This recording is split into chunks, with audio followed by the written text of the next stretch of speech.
Hello friends, welcome to UPSC success path. तो आज हम पॉलिटी क्लास 6 का चैप्टर नंबर 2 पढ़ेंगे, डाइवर्सिटी एंड डिस्क्रिमिनेशन। तो हमने प्रीवियस क्लास में पढ़ा था कि डाइवर्सिटी किन किन चीज़ों से हो सकती है। डाइवर्सिटी यानी विविधता, food, languages, clothes, culture, tradition, religion and so on. इन सब चीज़ों से डाइवर्सिटी हो सकती है।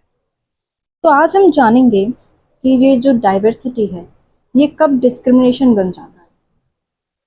तो आप जानिए कि वर्ल्ड में 8 मेजर रिलीजन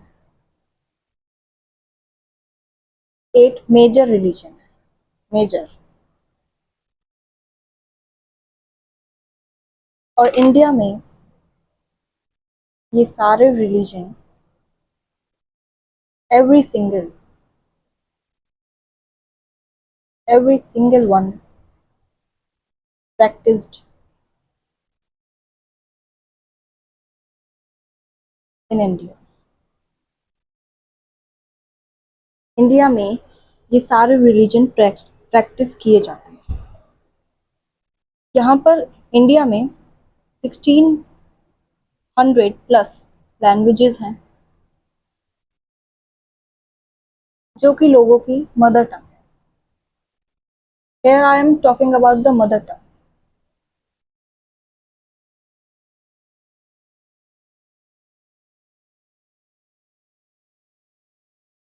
प्लस 100 से ज़्यादा डांस फॉर्म्स हैं।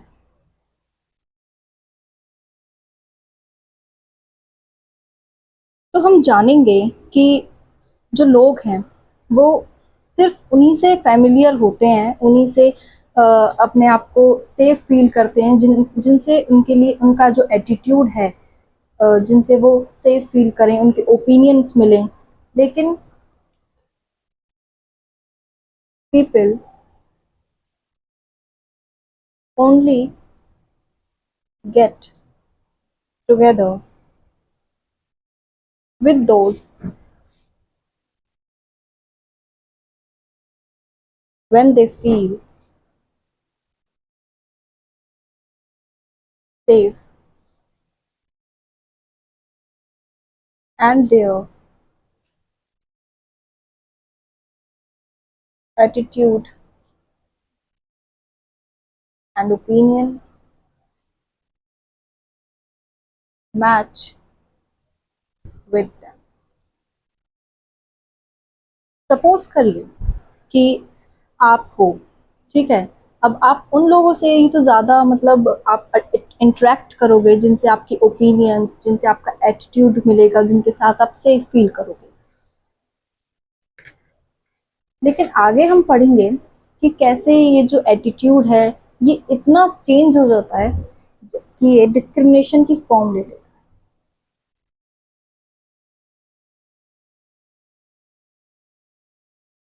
जब आपका ये एटीट्यूड इतना आगे चला जाए, जब ये आपके ओपिनियन इतने आपके सुपीरियर हो जाएं कि आप लोगों को उस बिहाफ पे जज करने लगें, तो वो डिस्क्रिमिनेशन की फॉर्म ले लेता है। आगे हमारा टॉपिक आता है प्रिजुडाइज। आगे हम पढ़ेंगे प्रिजुडाइज। अब ये क्या होता है? तो प्रिजुडाइज कोई मतलब ऐसा कोई वर्ड नहीं है, ये सिंपल आप समझिए कि जब जब आप लोगों को अपने ही ओपिनियन के हिसाब से अपनी एक राय बना लेते हैं, लोगों के अगेंस्ट आप अपनी एक ओपिनियन बना लेते हैं, अपनी एक राय बना लेते हैं कि ये जो बंदा है ये ऐसा है। और यहाँ पे सिर्फ मैं पीपल की बात नहीं करूँगी, यहाँ पे चीज़ें भी हो सकती हैं। चीज़ें आगे मैं आपको एग्जांपल दूंगी, जैसे रिलीजन हो गया, है ना। और स्किन के बेसिस पे आप लोगों को जज कर दिया करते हो। कि ये ऐसा है, हमें इससे दूरी बना के रखनी है, राइट। तो आप डिफाइन लिखिए, प्रेजुडाइज मीन्स टू जज other people नेगेटिवली। और ये जो प्रेजुडाइज होता है ना, ये ज्यादातर नेगेटिव होता है। अगर आप किसी के मन में, मतलब अपने मन में किसी के लिए एक धारणा बना रहे हैं, एक राय बना रहे हैं, तो ऑफ कोर्स वो नेगेटिव ही हो। और सी देम एज इंफीरियर, और उन्हें एक अलग तरीके से, अलग नजरिए से देखें, वो प्रेजुडाइज होता है। प्रेजुडाइज एक ऐसी, मतलब किसी भी मामले में तथ्यों की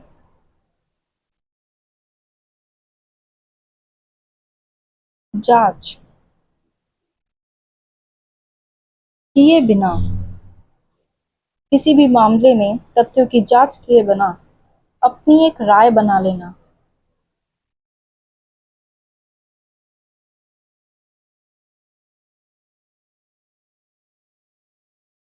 अपनी एक राय बना देना या फिर लेना, तो ये प्रेजुडाइज कहलाता है। अब सपोज करिए कि एक एग्जाम्पल के मैं थ्रू आपको समझाती हूँ। एग्जाम्पल लीजिए कि अगर मैं बोलूं कि English English is the best language, English is the best language and other are not important. अगर मैं बोलूं कि जो इंग्लिश है वो बेस्ट लैंग्वेज है और इंग्लिश ही इम्पॉर्टेंट है हमारे लिए, और बाकी जो लैंग्वेजेस हैं वो इतनी ज़रूरी नहीं है और वो ना ही हमारे लिए इतना इम्पॉर्टेंट है, तो क्या ये ठीक रहेगा? अब मैं इंग्लिश को लेके अपनी एक प्रेजुडाइज ही तो बना रही हूँ कि जो इंग्लिश है वो ही एक बेस्ट लैंग्वेज है और बाकी नहीं है। और इसी के according, as a result, we might not respect people. हम उन लोगों जो इंग्लिश बोलते हैं, हम उनकी रिस्पेक्ट नहीं करते। जो इंग्लिश नहीं बोलते, हम उनकी रिस्पेक्ट नहीं करते। हम सोचते हैं कि जो लोग इंग्लिश बोलते हैं जो लोग इंग्लिश बोलते हैं वो ही एक रिस्पेक्टेबल सिटीजन है।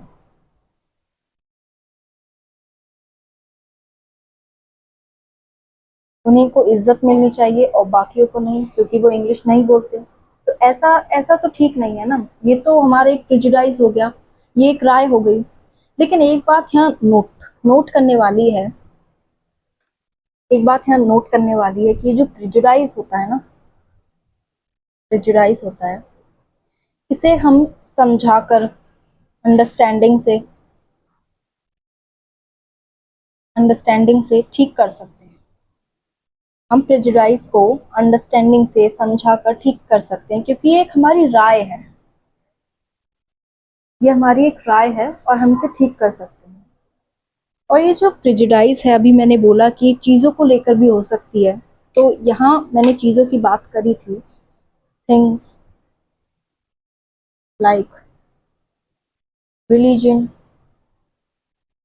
कलर, कलर यानी ब्लैक और वाइट,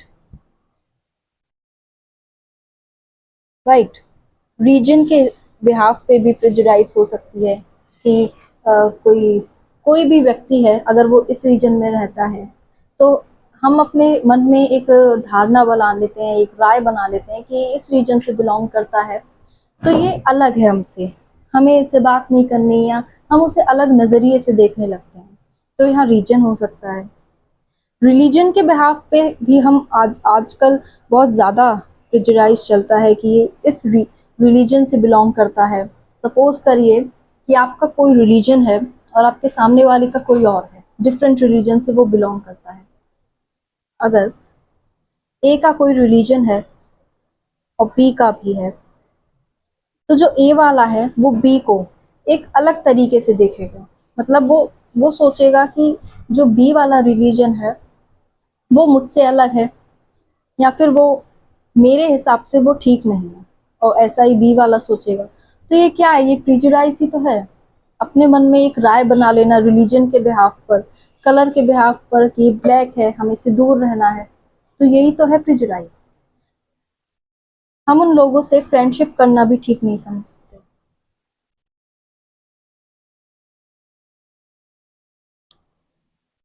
हम उनसे फ्रेंडशिप भी नहीं करना चाहते because of our opinion, our wrong opinion. आगे हम पढ़ेंगे stereotype.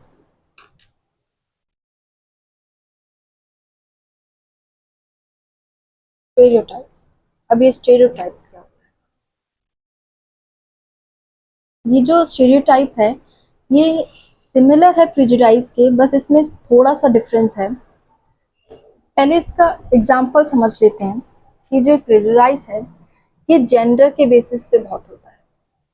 Gender basis, like boys and girls. अगर मैं बोलूं अगर मैं बोलूं they don't cry, they don't cry, तो हमारे मन में क्या क्या ओपिनियन क्या आता है, हमारे मन में क्या विचार आता है? गर्ल्स आते हैं। गर्ल्स, सॉरी, गर्ल्स नहीं, बॉयज आते हैं। बॉयज कभी रोते नहीं, गर्ल्स रोती हैं। They are rowdy.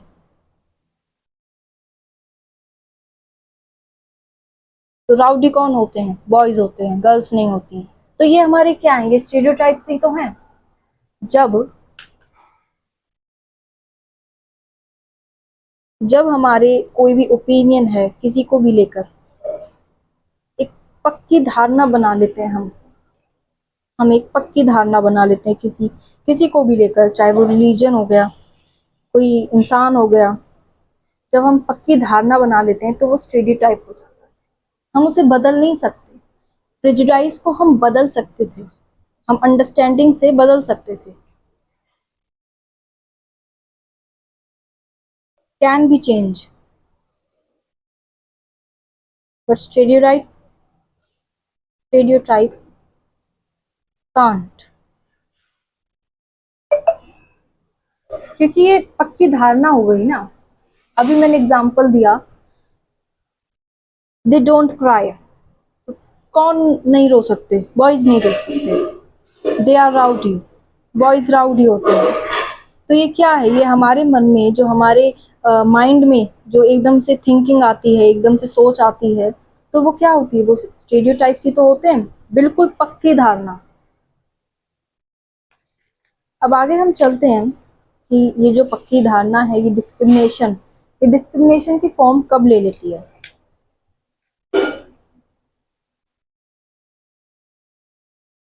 पहले हम देखते हैं कि सपोज करिए कि आपने एक व्यक्ति को रिलीजन के बिहाफ पर, या फिर कलर के बिहाफ पर, रीजन के बिहाफ पर, उसके क्लोथ्स के बिहाफ पर, उसके लैंग्वेजेस के बिहाफ पर उसे अलग अलग कर दिया, on the behalf of language, religion, region, clothes, colour. इसके बिहाफ पे आपने उस व्यक्ति को अलग कर दिया, आपने सोचा कि ये हमसे अलग है। जब आपकी कोई ओपिनियन उससे मैच नहीं होती, या फिर ऐसे आपकी जो वे ऑफ वर्किंग है, आपकी वे ऑफ वर्किंग उससे मैच नहीं होती, तो आप क्या सोचने लगते हो कि हमसे अलग है, हमें इससे दूरी बनाए रखनी है। आप एक अलग ही नजरिए से उसे देखने लगते हो। तो ये क्या है, ये डिस्क्रिमिनेशन ही तो हो रहा है फिर। डिस्क्रिमिनेशन यहीं से तो आता है, और प्रिजुडाइज और स्टेरियोटाइप से ही तो आता है डिस्क्रिमिनेशन।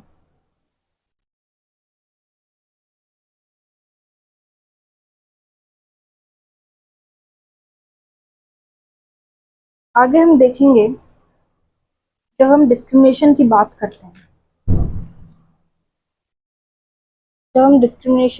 करते हैं, तो हमारे इंडिया में दो डिस्क्रिमिनेशन, जिस दो बिहाफ पे जिन पे डिस्क्रिमिनेशन होता है वो बहुत पीक पर है। एक तो हो गया कास्ट, एक हो गया रिलीजन। ठीक है, कास्ट पे हो गया। अब थोड़ा हिस्ट्री में चले जाते हैं। हिस्ट्री में चार वर्ण थे, फोर वर्णास। पहला ब्राह्मण्स, सेकंड क्षत्रियास,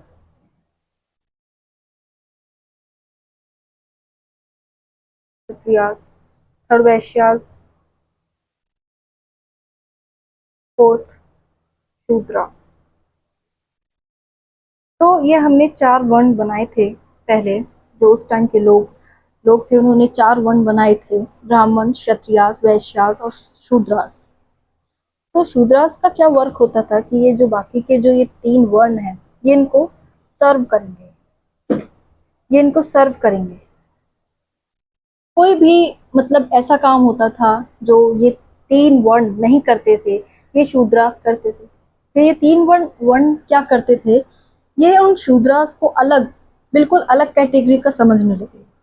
बिल्कुल अलग, मतलब ये जो शूद्रास हैं ये हमें सर्व करेंगे, हम इनके सुपीरियर हैं, हम इनके सीनियर हैं, और ये हमारे जूनियर। तो जब कास्ट एक बहुत कॉमन सा डिस्क्रिमिनेशन बन चुका है आज आज के ज़माने में। आप ले लीजिए कि कोई भी व्यक्ति है, अगर वो एक ऐसी कास्ट से बिलोंग करता है, सपोज करिए अगर वो शूद्रास कैटेगरी से बिलोंग करता है या दलित कम्युनिटी से बिलोंग करता है, तो वो तब तक उसी कास्ट का रहेगा जब तक वो मर नहीं जाता। ये हेरिडेटरी स्टेटस हो गया ना, हेरिडेटरी सोशल क्लास हो गई। मतलब आप जिस कास्ट में आपने जन्म लिया है, जिस कास्ट में आपने बर्थ, जिस कास्ट में आपका हुआ है, आप तब तक उसी कास्ट के रहोगे जब तक आप मर नहीं जाते, जब तक आपकी डेथ नहीं हो जाती। तो लोग कास्ट के बिहाफ पे भी डिस्क्रिमिनेट करने लगे कि हम बड़े हैं, वो छोटे हैं, हमें उन्हें हमको सर्व करना है, हमें, हम बड़े हैं, हमको ये काम नहीं करने, ये काम उन्हीं के लिए बने हैं। तो ये क्या है, ये कास्ट के बेसिस पर ही तो डिस्क्रिमिनेशन चल रहा है। और ये डिस्क्रिमिनेशन आज से नहीं चल रहा है, ये कई सालों से चल रहा है। आगे हम पढ़ते हैं कि ये डिस्क्रिमिनेशन तो हुआ, ये डिस्क्रिमिनेशन तो हो रहा है, पर आज के टाइम में ऐसा क्या है, मतलब ये जो डिस्क्रिमिनेशन हो रहा है जिससे हम बच सकते हैं या फिर डिस्क्रिमिनेशन ना हो। तो हमारा जो कॉन्स्टिट्यूशन है, कॉन्स्टिट्यूशन के बारे में हम थोड़ा पढ़ लेते हैं इस क्लास में। जो हमारा कॉन्स्टिट्यूशन है, इसमें article 14 to 18 right to equality की बात करते हैं। Right to equality, right to equality की बात करते हैं, आर्टिकल 14 to 18। अब इसमें क्या हुआ था, जो आर्टिकल 17 था, आर्टिकल 17, ये इम्पोर्टेंट है, ये यूपीएससी में पूछा भी गया है, आर्टिकल 17। तो इसमें अनटचेबिलिटी को अनटचेबिलिटी को अबॉलिश किया गया था, खत्म किया गया था। अनटचेबिलिटी सोसाइटी में बिल्कुल नहीं होगी, और ये एक बिकम अ पनिशेबल ऑफेंस, एक दंडनीय अपराध बन गया, ये एक पनिशेबल ऑफेंस बन गया। मतलब अनटचेबिलिटी, अगर आपके साथ अनटचेबिलिटी की जा रही है तो ये एक पनिशेबल ऑफेंस है। आर्टिकल 17 के चलते इंसान को, जो आपके साथ अनटचेबिलिटी कर रहा है या आपसे इक्वलिटी नहीं कर रहा है, उसे सजा मिल सकती है कानूनन।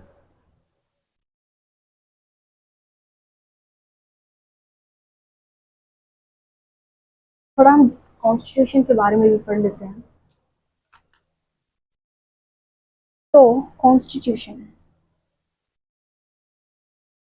कॉन्स्टिट्यूशन क्या है? फंडामेंटल लॉ,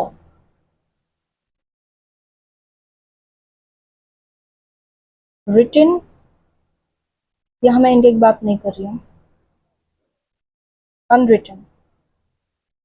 तो ये एक फंडामेंटल लॉ है जो कि रिटन में भी है और अनरिटन में भी। रिटन का एग्जांपल आप इंडिया ले लीजिए, इंडिया हमारा भारत, और अनरिटन यानी ब्रिटेन। इंडिया का जो कॉन्स्टिट्यूशन है वो लिखत में है और ब्रिटेन का कॉन्स्टिट्यूशन अनरिटन है, लिखा नहीं हुआ है, एक बुक की फॉर्म में नहीं है। तो ये कॉन्स्टिट्यूशन जो है ये हमें क्या मतलब देता क्या है? ये give basic principles to which society must conform,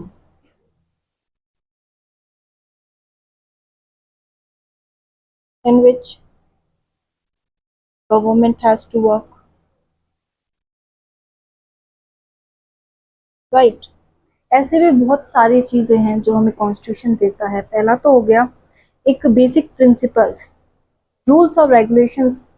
ये कॉन्स्टिट्यूशन हमें प्रोवाइड करवाता है कि हमें सोसाइटी में किस प्रकार से रहना है। गवर्नमेंट को गवर्नमेंट को बताता है कि उन्हें वर्क कैसे करना है। अगर मान लीजिए अगर कॉन्स्टिट्यूशन नहीं है तो वो कंट्री कैसे वर्क कैसे करेगी? अगर उसका एक पर्टिकुलर लॉ नहीं है तो कैसे वर्क करेगी? ऑफ कोर्स गवर्नमेंट ऐसी पॉलिसीज बनाएगी जो फेवर में नहीं होंगी या फिर अपनी ही मनमानी करेगी। अगर सोसाइटी में प्रिंसिपल्स नहीं होंगे, रूल्स और रेगुलेशंस नहीं होंगे तो क्या होगा? कोई भी कुछ भी करेगा, किसी को कोई डर नहीं होगा कि हमारा कॉन्स्टिट्यूशन है जो हमें सजा सजा दिलवा सकता है। तो क्या होगा? यही तो होगा। कॉन्स्टिट्यूशन हमें एक फंडामेंटल लॉ प्रोवाइड करवाता है।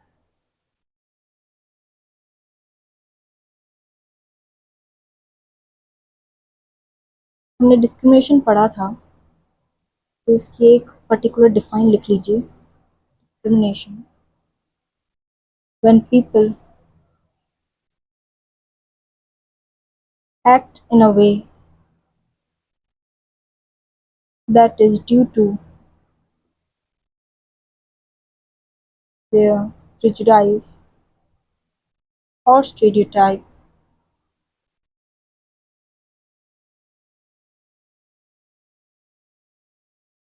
then discrimination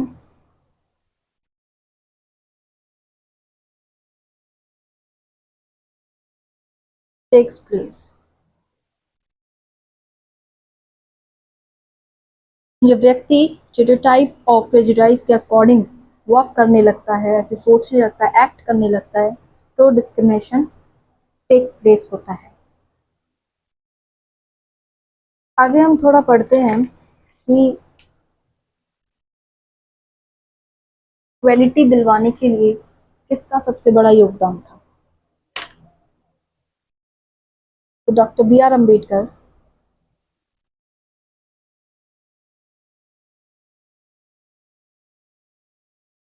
जिनका जन्म 1891 और मृत्यु 1956 में हुई थी। ये father of the constitution, Indian constitution, इनको बोला जाता है father of the Indian constitution.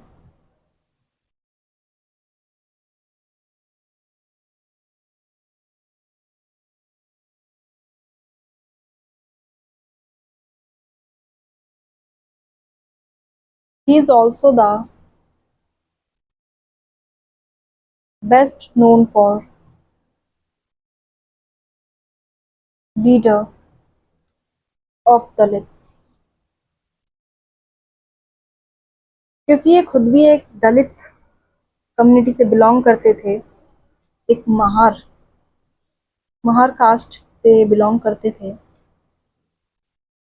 एक दलित कम्युनिटी से बिलोंग करते थे, जो कि अनटचेबल कंसिडर्ड किया जाता था उस टाइम पर। तो इन्होंने क्या किया, इन्होंने ये एक पहले ऐसे व्यक्ति बने जिन्होंने अपनी पढ़ाई पूरी करी थी, कंप्लीटेड हिज एजुकेशन, और इन्होंने लंदन यूनिवर्सिटी, इंग्लैंड इंग्लैंड में इन्होंने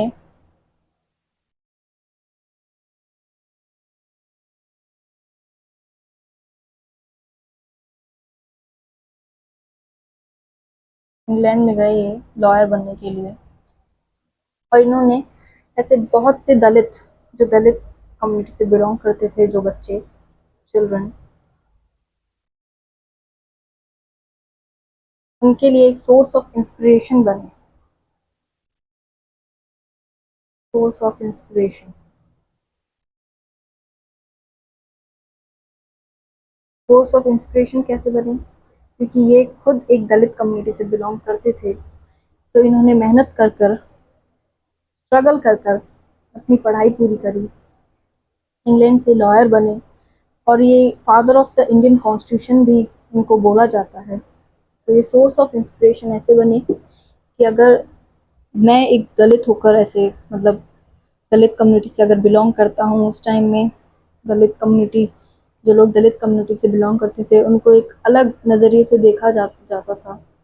तो तुम बच्चे क्यों नहीं पढ़ सकते, या फिर तुम क्यों नहीं आगे बढ़ सकते? आगे चल के इन्होंने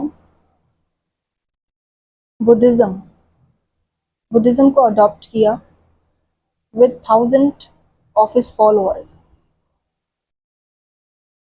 thousand of his followers, इन्होंने बुद्धिज्म अडॉप्ट किया था। ये कास्ट सिस्टम के लिए भी बहुत लड़े,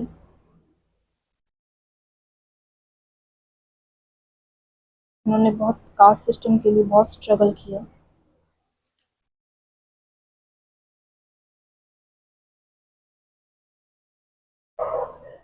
तो इस चैप्टर में यही था। सबसे पहले हमने क्या जाना कि प्रेजुडाइज, जो एक, जब लोग अपने मन में राय बना लेते हैं किसी के खिलाफ, नेगेटिव राय बना लेते हैं, तो प्रेजुडाइज कहलाता है। स्टेरियोटाइप, जब कोई एक पक्की धारणा हमारे दिमाग में किसी को लेके बन जाती है, तो वो स्टेरियोटाइप कहलाता है। और इन्हीं से जब ये धारणाएं, ये राय जब इतनी आगे, इतनी पीक पर पहुंच जाती हैं, तो ये डिस्क्रिमिनेशन का फॉर्म ले लेती है।